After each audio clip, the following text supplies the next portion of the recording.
So, I want you to remember a classic family gathering. And depending on the size of your family, I have 23 different aunts and uncles, plus their significant others and cousins and so on. It could be pretty big. But let's just imagine the average size family gathering, whatever your family size is. Because we're trying to imagine you there, and you're in your mid-teens, which of course means you don't really want anybody to talk to you, but you still want everybody to pay attention to you. And you're watching the clock on the wall with absolute focus, because you know that your family leaves, you've worked this out, your family leaves the event between 23 and 37 minutes precisely after the meal is served, but only if you ask your mom 6 times per minute. And you're dreading the inevitable. This is why you're counting down those minutes. That conversation with those distant relatives who never remember anything about you and yet always try to learn more at every occasion. It could be the aunt that squeezes your cheeks and brings fruitcake, or it could be that distant cousin who you can't quite remember how they're related to your family, but they bring the best desserts, so they always make the list. But either way, eventually, it happens. You're trapped. You have nowhere to run, nowhere to hide, no younger siblings to sacrifice in place of you because they've all run away, they saw her coming. And those questions are asked, the same questions that are asked at every event. First, if you happen to be lanky and 6 feet tall when you're 16 years old, they'll probably ask you about basketball and whether or not you're good at it. And after you explain, as you have last year and the year before and the year before that you don't have an athletic bone in your body, that you can't dribble to save your life, they'll change topics. They'll ask you the classic, how's school? And you'll answer with the classic, good. Because just like last year and the year before that and the year before that, you still don't want to talk about school when you're not in school. And then, because this particular relative is particularly villainous, they'll ask about your personal life. They'll say, so tell me about your boyfriend or girlfriend. Or even, do you even have a boyfriend or girlfriend yet? They're really disdainful. And the really evil thing about this is that they, of course, run into your mother at the grocery store every week, so they already know the real answer. And now that they've got you wallowing in self-pity and hating the event even more, they'll ask you the worst question of all, but this one is in good intentions. They'll ask, what do you want to be when you grow up? And it isn't necessarily their fault. They've been trained to ask this question from being asked it themselves in their own childhood. But when you think about it, for most teenagers, and for many of us, this question is impossible to answer. And in order to understand why, let's think about it in 2 parts. First, what do you want to be? And just think about the following 3 statistics. According to researchers at Duke University, 65% of the next generation will actually be working in careers that don't exist yet. Second, according to the US Department of Labor, adults actually work in 10.5 different jobs in their lifetimes. And third, according to the results of a survey published at New York University, adults actually expect to work in 3 different careers in their lifetimes. And then finally remember that you're being asked this question as a 16-year-old who probably can't imagine a fraction of the number of different ways in which they might be able to contribute to the world just 10 years down the road. Remember that at this stage of life, you're still not even sure whether or not you're going to college or university, let alone which college or university you're going to go to, and which program you're going to do, and then what you're going to do with that program afterwards. And so not only does this question generate anxiety, fear, depression, sadness, stress, self-doubt, and a host of other horrible emotions, but it's also incredibly difficult to have a real answer. The second part of this question, when you grow up, might be even easier to debunk. Because just think about this. Do you believe that I'm grown up? Or do you believe that you are grown up? Or even better, do you think that you're sitting next to a grown-up right now? And then if you answered yes to any of those questions, do any of us even want to be considered a grown-up? Do we measure growing up by height, or by age, or by experience? No. The truth is that we don't have a precise measurement of growing up at all. And there's no one moment where we weren't grown up, we're walking around, then all of a sudden we are grown up. And so the truth is that we're always growing. And when anyone is asked the question, what do you want to be when you grow up? The answer we usually give is really the only answer we usually have. And that's, I don't know. And this is a problem. and it's an important one. Because if we can't answer this question, if we can't explain what we'd like to do when we grow up, then how can we make the best of the experiences that we have? How can we choose the best opportunities in order to really have meaningful experiences? And how can we make the best of the resources that we have, all of our time, our money, and the people around us, in order to really live a fulfilling life, working up to something that matters to you? And so I'd like to suggest that we ask a different question. Instead of asking, what do you want to be when you grow up? We should be asking, who do you want to be? And we shouldn't be asking about growing up at all. Who do you want to be right now, or in 10 years?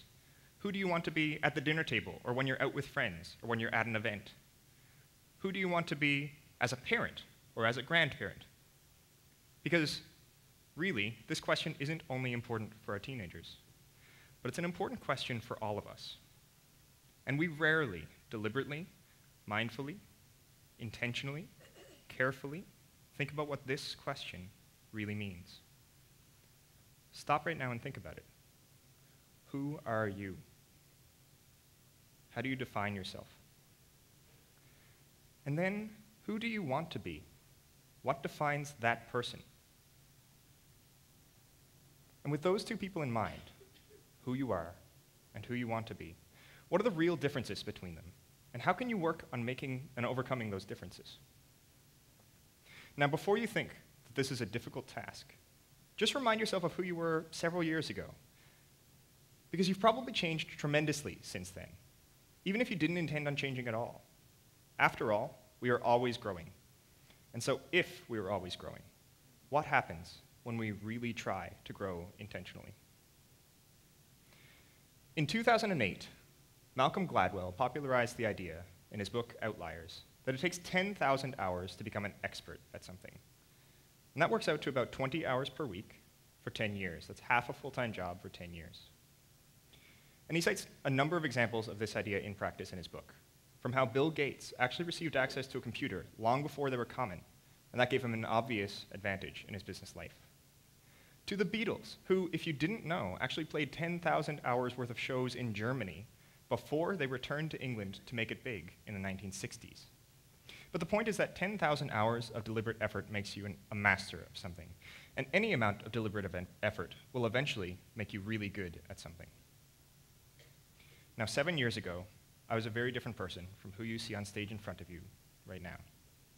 In addition to having a faux hawk, which I assure you was absolutely the hairdo of the time, we should bring it back, I was also a video gamer. And in fact, from the age of 5 until the age of 18, I played approximately 6 hours of video games per day.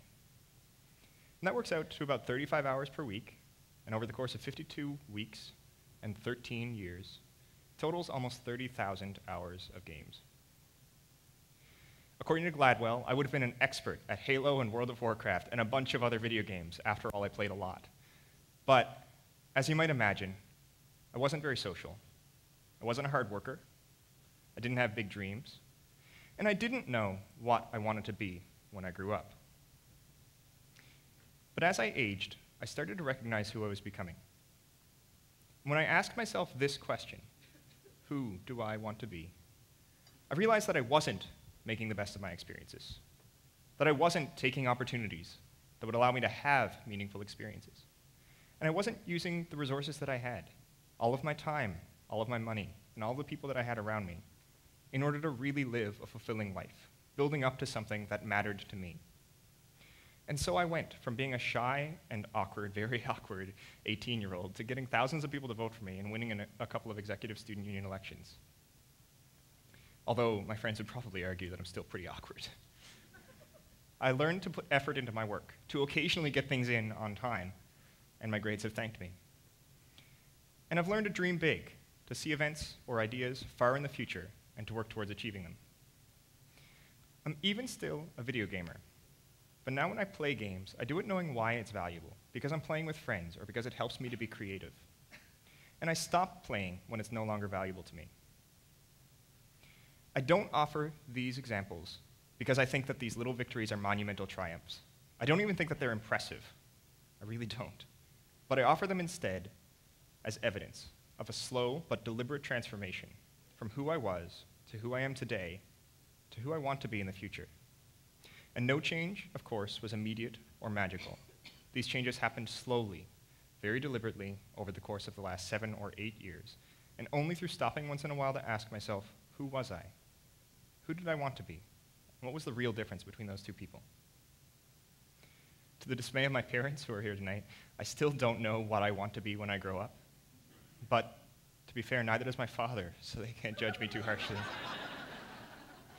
In all honesty, by asking myself, who do I want to be, I'm enabled to spend the next 30,000 hours of my life working towards something that really matters. But if you think back to that teenager in that family gathering, I think that asking the question, what do you want to be when you grow up, could be trapping them. And instead, asking them, who do you want to be, and asking it frequently, and asking it honestly, and asking it seriously, is one of the greatest gifts that we can give our youth. But we have to recognize that as a society, this isn't something we're doing at all. Because if you think about that teenager in our classrooms, we actually have career development, constantly asking that dreaded question, what do you want to be when you grow up? And we're only beginning to recognize the importance of a curriculum in personal development. We need this if those students are going to be working in the 65% of careers that don't exist yet. We need this if they're going to be working in 10.5 different jobs in their lifetimes. We need this if those students will be working in 3 different careers. We should be encouraging our youngest generation to glimpse at the unimaginable scale of their lives. We should be empowering them with the permission to become who they want to become. We should be unlocking them the power that they have as individuals rather than as job titles. We have so much potential yet to be discovered. And so, individually and collectively, who do we want to be? Thank you.